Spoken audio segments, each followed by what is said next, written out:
Hello বন্ধুরা, good morning. সবাই কেমন আছো? আশা করি সবাই ভালো আছো। আমি আজকে একটা নতুন ব্লগ নিয়ে চলে এসেছি আবারও। আচ্ছা, ব্লগটা কেমন লাগবে একটু বলবে, ঠিক আছে? আর একটু সাপোর্ট দিও। তোমার ভাইকে যদি না সাপোর্ট দাও তাহলে কীরকম করে তোমার ভাই একটু যাবে? আমাদের ছেলেদের জীবনটা এরকমই, কেন বলো তো? সকালে উঠে মুখে হাতে জল নিয়ে, হাতে ব্রাশটা নিয়ে চুপচাপ ব্রাশ করার জন্য এটা আমাদের রেডি হতেই হবে। হাতে তো আমার ব্রাশটার কলগেটটা তো নিয়ে নিয়েছি। বাইরের দিকে একটু বেরোচ্ছি, আমার বন্ধুরা আমাকে ফোন করে বলছে কোথায় আছিস, তাড়াতাড়ি আয়। তার জন্য রওনা দিয়ে দিয়েছি। হাতে ব্রাশটা নিয়ে বাড়ি থেকে বেরিয়ে পড়লাম।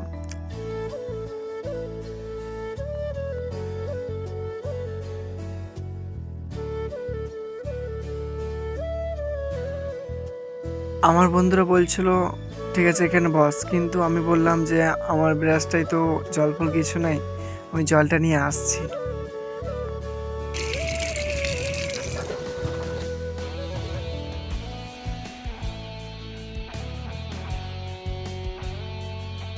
ব্রাশ থ্রাশ করে মুখ ফুক ধুয়ে একদম রেডি হয়ে ফ্রেশ হয়ে গেছি, কাজে যাওয়ার জন্য রেডি। ফাইনালি কাজে যাওয়ার সময় একটা জিনিস নিয়ে যেতে হয়। এই দেখো আমার হাতে ব্যাগটা, ওইটা তো নিয়ে যেতেই হয়। ওইটা তো সব কিছু আছে, যন্ত্র, কাজের কি খাবার সব কিছু আছে। তার জন্য বেরিয়ে পড়েছি। মানে হচ্ছে 8টা তো বাজতে চলেছে, আর এত যে রোদ কি বলবো। সকালে উঠে যে এত রোদটা দিয়েছে দেখার কিছু নেই। মনে হচ্ছে যে বাড়ি থেকে বেরিয়েছি বাড়িতেই চলে যায়। কিন্তু আমাদের গরিবদের জীবন এরকমই হয়। সকালে উঠে মুখ ফুক ধুয়ে কাজে যাওয়ার জন্য। তো 10 টাকা আছে, খুচরো নয় আমার কাছে, খুচরো নয় আমার কাছে। ভুতো পায় ভুতো। আমাদের মিস্ত্রিগুলো আমার সামনে আছে, আমি তো চলে এসেছি হেঁটে হেঁটে ওদের হ্যাঁ সামনে। জেনেছিস, ছোট্ট করে না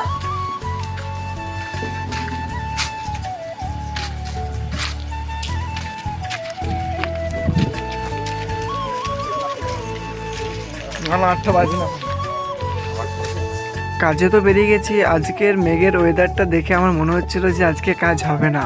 কালকে তো আমরা ঘুরে এসেছি, দেখা যাক কি হয়। পোলেমপুরে ব্রিজের উপরে দাঁড়িয়ে থাকলাম কিছুক্ষণ। দেখতে দেখতে আমাদের সামনে বাস চলে এলো। ফাইনালি আমরা বাসে চলে তো এসছে, তাহলে আমাদের চাপতে হবে। আমরা হুড়োহুড়ি করে চাপছি যে করার জন্য। আর অ্যাকচুয়ালি মনে হচ্ছে আমি চেপেছি যে বাসটা খুব তাড়াতাড়ি ছেড়ে দিয়েছে। তাহলে কি বলবো, এত তাড়া লেগেছে বাসটার। দাঁড়িয়ে দাঁড়িয়ে দাঁড়িয়ে দাঁড়িয়ে ওয়েট করে ফাইনালি আমরা সেই বাসে চেপে পড়লাম। কাজে যাওয়ার জন্য রওনা দিয়ে দিলাম। কাজে যাওয়ার সময় কিছু মানুষের সাথে হাসি ঠাট্টা করার জন্য কিছু সময় পর কিছু মানুষ আমাকে দেখছিল।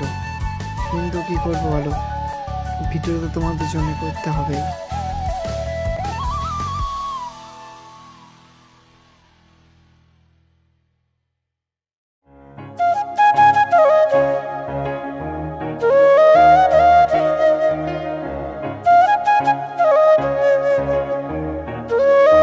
কোনো জায়গায় কাজ হচ্ছে, 3টে মিস্ত্রি দিয়েছে আর একটা হেল্পার দিয়েছে। হেল্পারটা হচ্ছে আমি। ফাইনালি আমরা বাসে চেপে চেপে কিছুক্ষণ বসে থাকার পর তাহলে সেটা বলছে ভাড়া দিতে বলছিল। আর আমাদের তো ভাড়া তো দিয়ে দিয়েছে। কিছু মুহূর্ত বাইরে দিয়ে তাকিয়ে থাকা, কিছু মুহূর্ত অনেকক্ষণ ওয়েট করার পর ফাইনালি আমরা বাস থেকে নেমে পড়লাম আর সামনের দিকে হাঁটতে শুরু করলাম। হাঁটতে হাঁটতে এই সাইডে চলে এলাম। মানে হচ্ছে আমাদের কাজটা আমাদের রাস্তার গায়ে হচ্ছিল, তো তার জন্য আমরা এইদিকে চলে এসেছি। তারপর আমাদের মিস্ত্রিগুলোকে দেখছিলাম কেমন করে যাচ্ছে। খবর কি করবো বলো। চলো এইখানে আমাদের একটু ছোটোখাটো ব্লগটা এখানে অফ করছি, কাজের সাইডে চলে এসেছি। এইখানেই স্টপ করলাম। আর ব্লগটা কেমন হয়েছে একটু কমেন্ট করে বলবে।